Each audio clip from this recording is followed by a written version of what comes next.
Hey, what's going on, Pat Nation? Welcome to another edition of the Cans Pat's Talk Pictures podcast. Glad y'all can join me today, man. Make sure you hit that like button, make sure you hit the subscribe button, make sure you are sharing the content, and man, go ahead and communicate with your boy. Comment, let me know what you think.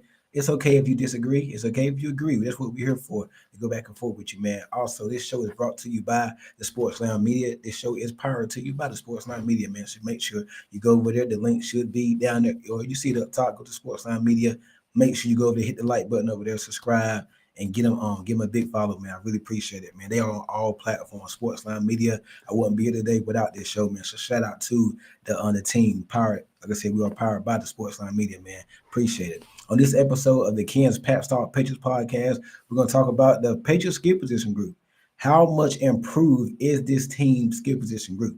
The wide receivers, the running back. We're going to throw in the quarterbacks as well, but this video here is mainly about the wide receiver group. You got Pop Douglas, Stephon Diggs, Kayshon Boutte. We did sign Mac Hollins, had a solid draft. You got Cal Williams, Efton Chisholm was an undrafted wide receiver, so we signed him. Hey, and rumor has it he's been lighting up in camp. Then we can't forget on Travion Henderson with the second pick. So we're gonna combine the running backs and the receivers in this show right here. First off, I think with Stephon Diggs, even if Diggs is half of what he was in Buffalo, let's just say hypothetically he's going to be what he was with the Texans. And Diggs was on path to be, he was on track to be 1,000-yard receiver with the Texans last year before he blew out his ACL within a month. He was on track to be 1,000-yard receiver.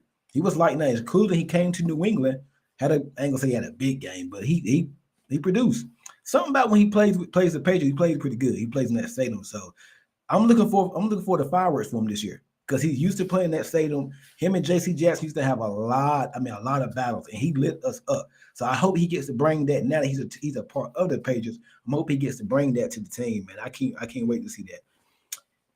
Down South Village, so what's going on? What's going on with you, bro? Jamari, what's up with you? What's up, man? Make sure y'all hitting that like button on YouTube, and make sure you hit that like button. Make sure you're sharing the content, man, wherever you are, and make sure you comment, man. Appreciate it. Couldn't get on tonight, but put me on the schedule next week. Hey, we're gonna work it out. We'll work it out. Ain't nothing wrong with that.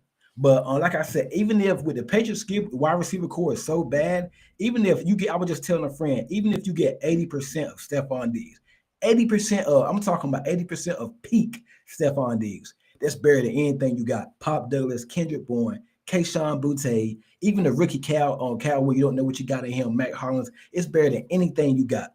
Diggs doesn't have to be that dominant. Well, we would like him to be that number one receiver, but he doesn't have to be that.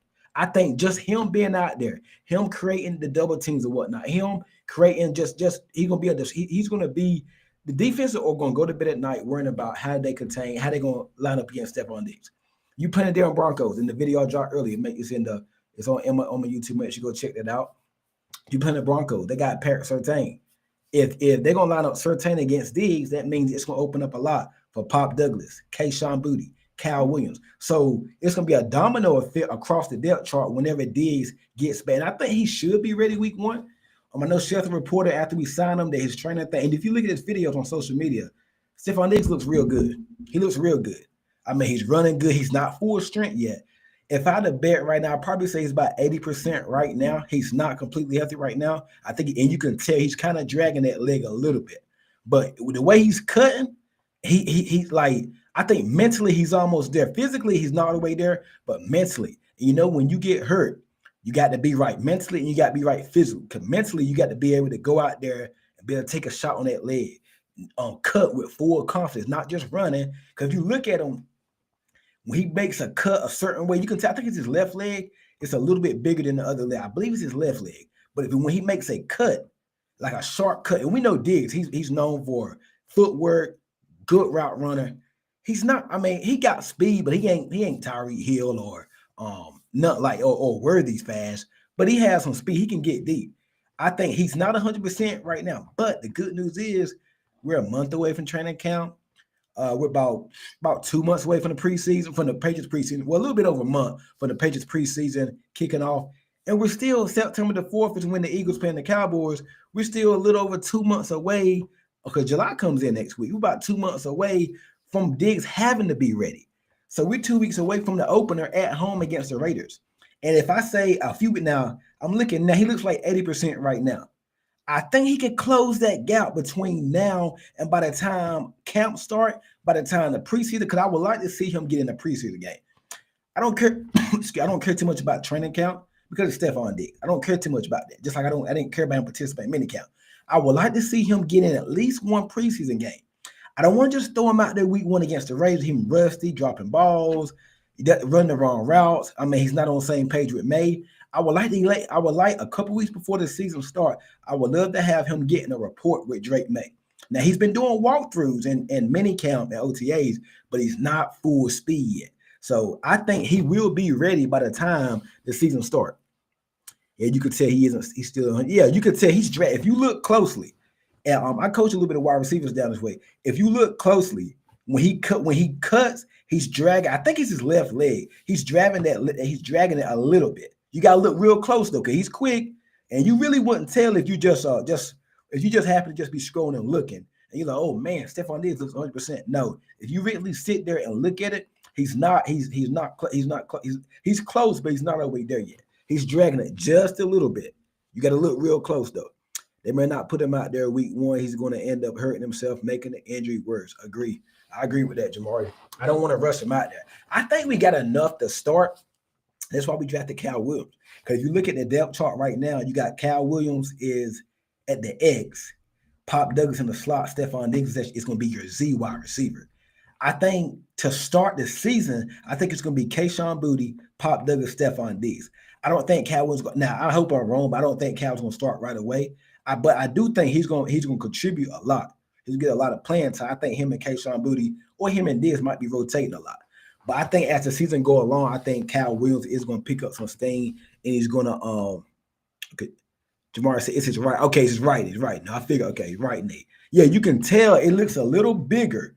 You can tell. Yep. I thought it was just me, but if you look at it, that leg looks a little bigger. Like he's still working his way back, and he's not 100%. When he cut, he's kind of dragging it a little bit. You got to look close. If you don't look close, you won't get it. But he's dragging it. You can tell he's a little bit hesitant. But I mean, for him to be probably like 7 months from that injury, 8 months, not even a year at it, he looks real. He looked damn good.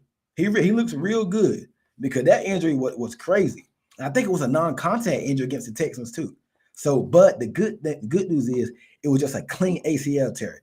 No more ligament damage. Wasn't an MCL, one Achilles. It was just a clean tear. So Kendrick Bourne, when he got hurt against the Dolphins, a couple years ago, whatnot, in Miami, he tore MCL, ACL. That's why it probably took him a little bit longer. But we've seen players come back, and now with the NFL, they got these Madisons, they got all this stuff. Look at Adrian Peterson years ago. Came back in a short amount of time, had a big season. Now, he was a running back, but he came back.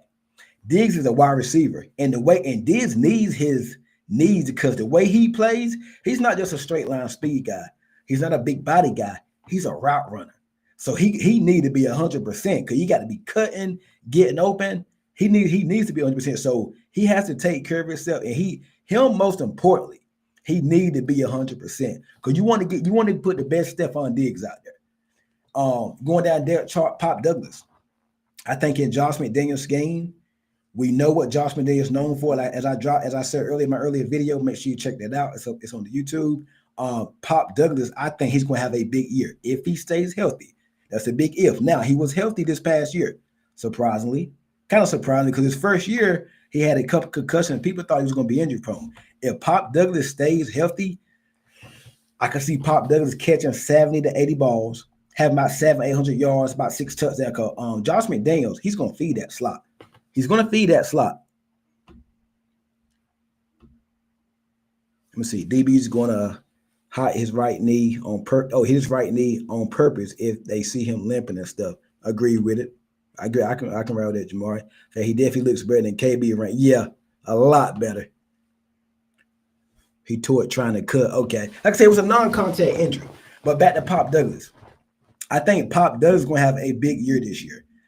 He's an undersized slot, but he has to figure out how to run against zone. He's good against man coverage, where Pop Douglas is mainly against zone. He struggles is. I think it was the Miami game last year. It was a little bit of uncertainty, and it kind of led to some turnovers in that game, some struggles by Drake May, and the Rams game. I think Drake May was throwing the ball and going for the home run. Pop was actually open, but I think he cut the wrong way. Drake May was thinking he was going to go up under the safety. I think he just went a different route. So those are the little things where you have to have that chemistry. Drake May was a rookie last year, so I don't really put that game on him. But Pop Douglas going to his third year, and the coaching this year going to be so much better. They're going to hone in on the key points. Hey, run this route. You gotta if it's gonna be a 5 and in, you gotta run 5 and in. Don't run 6. Don't run 4. Because that's how they did. That's how McDaniels did with Brady. That's why Brady was so good in the system. Mac Jones was pretty good in the system too. Was a smart quarterback, getting the receivers the ball. So I think Pop Douglas, he's in store for a big year this year. Cal Williams, the rookie, I expect him to contribute. I think he's gonna be your big play guy. I think Cal Williams is gonna be that for you. Kayshon Boutte, I'm hoping he be Mr. Consistent. That's all you can hope from Kayshon Boutte. And if he does that, I think the sky's the limit because, like I said, he's going to be getting number two corner, number 3 corner. Stephon Diggs is going to get the number 1 guy every week, assuming he's healthy. And if they start gambling on Diggs, thinking he's not healthy and just taking him for granted and sleeping on him, Diggs is going to eat. Like, I just think this year, the skill position group is much better than what it's been in the past. You think about last year, Week 1, who were the stars week 1? KJ Osborne, Tyquan Thornton, Kendrick Bourne didn't play. Kendrick Bourne out there to the Jacksonville game. It was Pop Douglas, KJ Osborne, Tyquan Thornton. That's horrendous. And Jalen Pope got some PT, Kayshon Boutte. That's ridiculous. As the season went along, they got rid of Tyquan Thornton, got rid of KJ Osborne, and then Kayshon Boutte really didn't get no playing time. So I think that San Francisco 49er game. That's when Kayshon Boutte started playing a lot. Kayshon gonna have a breakout year. I can see that happening too. I think Kayshon just gotta be consistent. There was some like he'd catch a deep ball, and then he'd go a couple games where you don't even hear his name called. But he did. He finished the season with like 400 or 500 yards and like 40-something catches. So he had a solid year coming from his first year. That's why I say it's too early to give him a Jalen Pope and Javon Baker because we don't know if they're gonna take the same strides as a Kayshon Boutte did. Kayshon Boutte gave a lot of people gave him Kayshon Boutte's first year when Bill benched him when he couldn't get his foot down against the Eagles. But what happened? He was in a doghouse the whole year. They fired Bill Belichick, Mayo, Wolf, and the guys. They played the younger guys. Kayshon Boutte had a pretty good year last year. So I think it's too early to give. It's too early to give him anybody. You normally give rookies a couple years before you say, okay, yeah, this ain't gonna be it. He's just not getting it. You got to get him a couple years. You can't just get rid of him and bail out him right away. It takes time. Everybody don't catch on. Like this year, Jalen Pope can come in and count looking like the next Randy Moss or Justin Jefferson. We don't know because the coaching was so bad last year. It was historically bad. Knew everything around. And then you throw a new rookie quarterback into that mess, that funk that you had last year. Like, we don't know yet what to do about Jalen Pope. Guys, make sure y'all go to the Sportsline Media. This show is powered by the Sportsline Media. Please go over there, subscribe, like the videos on their stream as well. Make sure you subscribe and leave a comment. Appreciate it. This show is powered by the Sportsline Media. Kayshon was hella inconsistent. He would catch a nice deep ball, then drop a quick slant. Yeah. I think the game against the Jets, I think he had a couple drops. I believe it was the Jets. He had a couple drops in that game.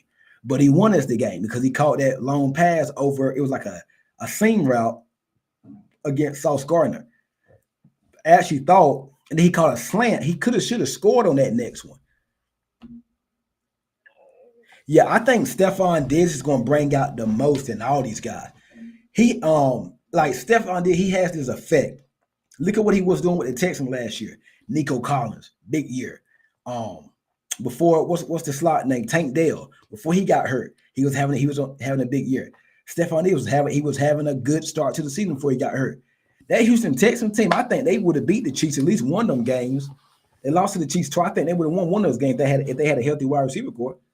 The Stephon Diggs a fit, and we have not had this in a while. A number 1 wide receiver. Julian Edelman, was he a number 1? He was the Patriots number 1, but he didn't have that effect on other guys like Stephon Diggs. You can line him up at the X, the Z, the slot. Stephon Diggs is like just his aura. Like I said, I get it about the diva wide receivers and I get all that. But if you're telling me Stephon Diggs going to come out there, catch 7 catches for 100 for a buck 20 yards. Yeah, he can give you 7 catches for a buck 20 and a touchdown or 2. You're gonna win the game. I put up with that. I don't care what he does off the field. I don't care about the diva stuff on the sideline. I want talent. And Stephon Diggs is a talented player. I like that point, Jamari. Diggs had Gabe Davis looking nice with Buffalo too. He did. Crazy how Gabe Davis breakout game, a breakout year was the year they went to the Chiefs. They played him in overtime, I think. Gabe Davis had like 3 or 4 touchdowns. He was looking like prime ready, but they couldn't even guard him. But guess what? Stephon Diggs had a quiet game. Why did Gabe Davis get so many opportunities? Why did Gabe Davis have that big of a game? Because on the other side, the Chiefs were taking away Stephon Diggs. That's why. That's why. We haven't heard of Gabe Davis. Yeah, we haven't. We have not. Last time I heard from Gabe, I think he was doing something swap or sunshine. I think they have surrounded Drake with enough to make the Patriots a sneaky good team. Yeah, I mean that's the hope. Because while we talking about the skill position battle, not to say this is a make or break year for me, but what I'm saying is we're gonna know this year. We got your tackle. We got Will Campbell, the best tackle in the draft. Took Cal Williams. I think he was a top 15 draft eligible wide receiver this year out of Washington. Pretty good wide receiver. You signed Stephon Diggs, a number 1 wide receiver. I know he's coming off the ACL tear. I know he's 32 years old. But if you look at what he was doing with the and listen, forget what he was doing with the Texans. Who else do you have at wide receiver? Who else do you have? Nobody knows Pop Douglas yet. I think they will after this year. Keep an eye on that name. Nobody really knows Kayshawn Boutte. They were day 3, 6th-round picks. Mac Hollins, Jalen Poe, Javon Beck, Kendrick Bourne. Like, really? Who do you really have? So I think Stephon Diggs at 80 to 85% is better than anything that you have. Anything. Do you think Diggs and Carter? I ain't even gonna comment on that one, man. I'm just hoping Cardi B can keep Diggs right on the field. I'm gonna just say that. Let's remember Mike. He made less talent roster competitive. Yeah, he did. Mike Vrabel with the Titans, and I said this on my show. I think it was last night. Those Tennessee Titans teams, they want the most. Now they had AJ Brown, they had Derrick Henry, they had Harold Landry, who we got now. They had some good teams. What's the linebacker they had? Rashawn Evans out of Alabama. They had some good teams. Corey Davis. They had some good teams. Then Tannehill they was going deep in the playoffs with Ryan freaking Tannehill. We haven't heard from Ryan Tannehill since. Ryan Tannehill haven't touched a football on an NFL team in a couple of years now. Where is Ryan Tannehill? We ain't heard from him since. So you see what he was doing with the Titans and with Derrick. Now he did have Derrick Henry, but AJ Brown, Mike Vrabel drafted him. Those teams won't that. I mean, they had okay talent, but they were coached real good. And just Vrabel coming in with his demeanor, with his discipline, it's going to help. This Patriots team reminds me of those Titan teams. That's a good point. That's a good point, Sunshine. Great, caught it. Oh man, come on, bro. Hey man, I'm just listen. Like I said, I don't care what Diggs does off the field. I'm just hoping Diggs performs on the field, and I will take 100 bad guys that I know is going to play good, rather than have 100 good guys that's going to be on time to meetings, be professionals, but they can't play. Diggs, we know Diggs has that. You know the word. We know the word on Diggs. These big time wide receivers, Diggs, AJ Brown, who you Philly fans y'all should know, CD Lamb. These guys are what they call them divas. They want the ball. I don't mind. I like that. Rather having a bunch of good guys that show up to work on time and they're professionals, well-mannered or whatnot, but they don't really perform on the field. They give you 3 catches for 40 yards and a couple drops. When I put up with Diggs with his 8 catches, 100 yards, a couple touchdowns, knowing he's going to be late. I don't care about you being late to meetings. I don't care about your sideline antics. I don't care about what you got going on off the field. As long as I know you're going to help us win games, you're going to show up on Sundays, Mondays, Thursdays, whatever. I put up with that. Give me the bad guys. Jamar says, Cardia cool, 9-10 voice, just annoying. Man, y'all, Cardi. Hey, look, man. Hey, listen. I hope Diggs and Cardi. Hey, if Cardi can have the can do for Diggs how my girl did for Travis Kelsey, Taylor Swift, and had that effect, having Diggs balling like that. Hey, I'm all in, I'm all for it. I just want to win at the end of the day. I want to get back to being relevant. One thing, the Patriots are gonna be relevant this year. They're gonna be relevant. They're gonna be real relevant this year. So let's start right there. They will be relevant this year. So I think anytime you bring in a big name, a lot like a Stephon Diggs, AJ Brown, these diva receivers, you're gonna have to put up with that. It's that wide receiver position. It's a diva position. You don't see running backs acting like that. Not really quarterbacks, tight ends. It's always wide receivers and corners that act out like that. They're kind of it's just the makeup of the position. You notice that, right? It's only wide receivers in the cornerback position that act like it's all about them. Remember prime Richard Sherman, Jalen Ramsey, Josh Norman. You notice it's always the wide receivers in the corners that act out the way they do. You don't hear this stuff from the other positions on the team. I'm just saying now.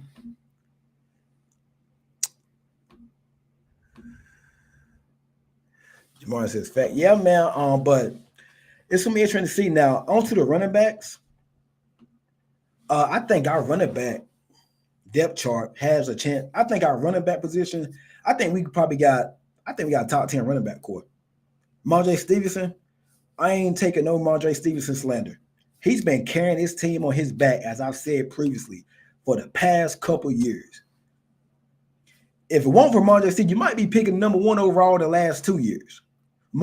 So I know he lost his dad and he's had some other stuff going on, fumbling issues, but man, no, I'm not taking no Marjay Stevenson slander. He has carried his team. You only been relevant because of Marjay Stevenson. When teams prepare to play the Patriots the past couple years, what they going to do? Stop the running game. Stop Marjay Stevenson. You remember that Bengals game last year, week 1? You don't win that game without Marjay Stevenson. He put that team on his back. Time he got the ball, he had Bengals defenders in his face. He was making them miss. You don't win that game without Ramondre Stevenson doing what he was doing. We don't upset the Bengals last year, week 1. We just don't. Yeah, Brissett played pretty good. He made the plays that were there, but you do not upset the Bengals last year without Ramondre Stevenson putting that team on his back. He has carried his team on his back the last couple of years. So yeah, he got to slow down with the fumbles, take care of the football. But if Ramondre Stevenson was your biggest problem last year, hey, so be it. We got a lot more problems than Ramondre Stevenson. I'm telling you, we had a lot more problems than Ramondre Stevenson. Oh yeah, and I think it's only going to help him now because now, and I want to talk about something else too before we get off for the night. Sticking with the running back position, we drafted Travion Henderson at Ohio State. Good draft. That was a good draft pick. He's gonna be your third down back. And sometimes they might rotate some series. I think Travion Henderson, that dog at Ohio State, explosive, runs hard, he's fast. Like, man, I think this is going to be probably the best 1-2 combo in the league. Yeah, I said it. I think so. And listen, I addressed this earlier. Do not sleep on Antonio Gibson, the former Washington Commander. Antonio Gibson was our best running back last year. He's a former wide receiver. He can catch the pass. He can catch the ball. He can run routes. He can run between tackles, run outside. He's explosive. He's patient. Do not sleep on Antonio Gibson.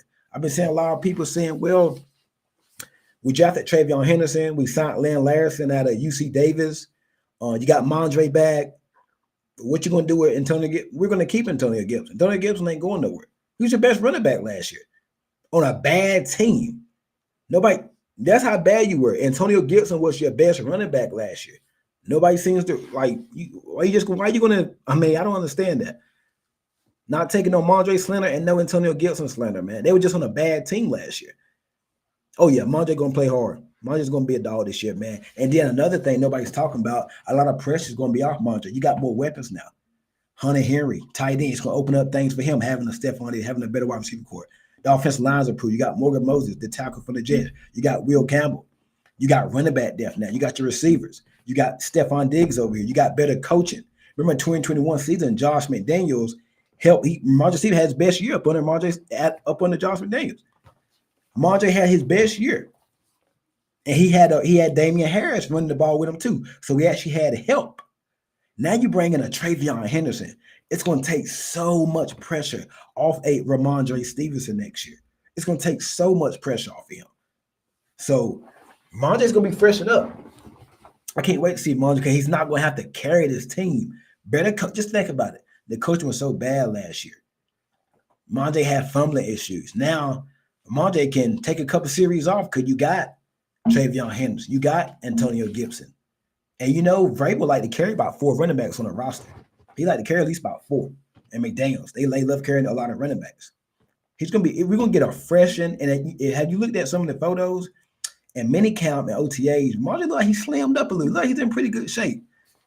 If we can get Ramondre from a couple of years ago, just think this team, hey, you can do something. They can be a force. Man, I was watching Trey high school highlights. Trey low-key shifty. I think he's going to run in between the tackles more than James White did. Yeah, they kind of comparing to – I've seen some Jahmyr Gibbs. I've seen some Gibbs come. I don't see him as – he's going to play the James White role, but he's going to be more than what James White did, if that makes sense. He could do a lot more than what he did. When I seen that, I think they were playing Clemson. Was it Clemson? No, it was Texas. I know it was a team that wore orange. They were playing Texans in the Final Four of the playoffs last year. Right on. Let me know if y'all remember this. I'm sure you do. He took that screen pass right before halftime. It's probably about a 60-70. He took it. Will Howard threw him the screen right before halftime. The play was designed so nice. Threw him the screen. He found the crease and took it to the house. Like he's shifty, he fast. He get through the line. He can hit his head on the goalpost. You're not catching. He's explosive. He runs hard. He knows how to make guys miss. He's the type of runner when he see that hole, he hits it. He don't mess around and he don't do all that. He see the hole, he gone. So can't wait to see what how Travion does for us this year. Yes, he has vision, running the ball too. Yes. Hey, so if you y'all in here, make sure y'all hitting that like button, man. Make sure you hitting the like button. Make sure you are following the Kansas Pat Start Pitchers podcast. Make sure you're subscribed to it. Make sure you go to the Sportsline Media because this show is powered by the Sportsline Media, man. So make sure you go over there and check the guys out as well, man. We're building a big thing over there, so make sure you go over there and check it out. Powered by the Sportsline Media, man. I really appreciate it. But I think the skill position group is improved. Tight ends, I think over-reliable. Hunter Henry going to do his thing. Austin Hooper, very quietly, had a pretty good year last year as your second tight end. I think we do need a third tight end, but I don't think that's a big issue right now. I think you can get by this year without that. Wait till the draft. I got to look at the tight end class for next year, but we will be drafting a tight end very high next year. Then the first couple of rounds, I think tight end is going to be a huge need next year. I'm going to say tight end and maybe pass rusher. But and I always receiver. You can never have too many wide receivers. But tight end gonna be a big need next year. I can see it. Hunter Henry's 30 in his 30s. Austin Hooper in his 30s. Jaheim Bell, he's more of a gadget tight end. He's like a hybrid. I don't think he's not going to be that guy for you long term. Unless one of these undrafted guys can do something in training camp, you're probably gonna be taking a tight end very high in the draft next year. So I ain't even really had a chance to look at the tight ends that are coming out. Haven't had a chance, man. But I think you're gonna be taking a tight end very high in the draft next year. Very high in the draft. So I think, hey, Drake May has all the support. Is it the greatest support? No. Is it what Joe Burrow has? No. Is it what Jalen Hurts has? No. It's not. Is it what Lamar Jackson or some of these other guys have? Is it what JJ McCarthy has? Look at what JJ McCarthy has. Justin Jefferson, Jordan Addison, Aaron Jones in the running back, a really good offensive line. They made a couple other moves. They got what's the tight end? They got it's a Hawkinson. And then overall, to put ice on the cake, he has Kevin O'Connell calling plays for him. Watch out for the Vikings this year. There's no young quarterback that is set up better than JJ McCarthy. So we're gonna know about JJ McCarthy early. We're not gonna take 2, 3, 4 months or about 2 years to know how JJ McCarthy is performing. We're gonna know about JJ McCarthy pretty early. He's set up pretty good. We're gonna know about him pretty good. Wish Drake May had that set up. I'm just saying, but is what Drake May has at the skill position group. Is it top 10? No, you're not top 10. Is it top 15? It's not top 15. Is it top 20? Man, I think they're not 32 like they were last year. I think they closer to the middle of the pack than they are the back of the pack. Because there's some bad skill position groups out there. I mean, look what the Browns got. And don't sell me on this Jerry Judy. Jerry Judy had a good year last year. Let's see if he can do that again. There's some other bad wide receiver cores out there. There really is. The Panthers, I think the Panthers are improved. They got Tech McMillan, they got Xavier Legette, but the jury's still out. The Raiders, what they got? Speaking of, we played on week 1. We got Brock Byers. Who else keeping you up at night on the Raiders? Jacoby Myers? Who else keeping you up at night? And there's, I think, like I said, there's a lot more bad wide receiver skill position groups out there. I think the Patriots, I think they're moving in the right direction. May has all the support. You got the coaching, you got the personnel now, and like I said, it's not the best personnel. You're not, but sometimes when you're drafted number 3 overall, you're gonna have to make sugar out of nothing. Sometimes Brady did it for years. There's other guys that are in worse predicaments. I'm not comparing May to Brady, but I'm just saying it's not gonna be perfect. You're not gonna have the all-star. You're not gonna have an all-star left tackle, all-star right tackle, all-star running back, 3 all-star. It's not gonna be great. But I think one thing we can agree on is much better than what it's been. Much better. It's night and day difference. Can't wait to see it. Open up for a few questions. What game do you want to win the most this season? We got to beat Miami one time. We can get swept by Buffalo. We can get swept by the Jets. I know that hurt a lot of people. We got to beat the Miami Dolphins at least one time. Please. You got to beat the Dolphins. The Dolphins I don't think they've beaten Miami since 2021. Matt Jones, they have not beat Miami since 2021, I think. No, it was 2022. It was a road game. No, it was a home game, 2022. Tua didn't play, coincidentally, but Tua didn't play. And I think their quarterback was, I don't remember who their quarterback was. Was it Teddy Bridgewater? I think it was Bridgewater that game. But they have not beat Miami in some years, since 2022. Miami has kicked your butt. You struggle in Miami. I think you struggle at home when you play in Miami. It doesn't matter where you're playing. You got Miami early week 2. Go to Miami and get a win, please.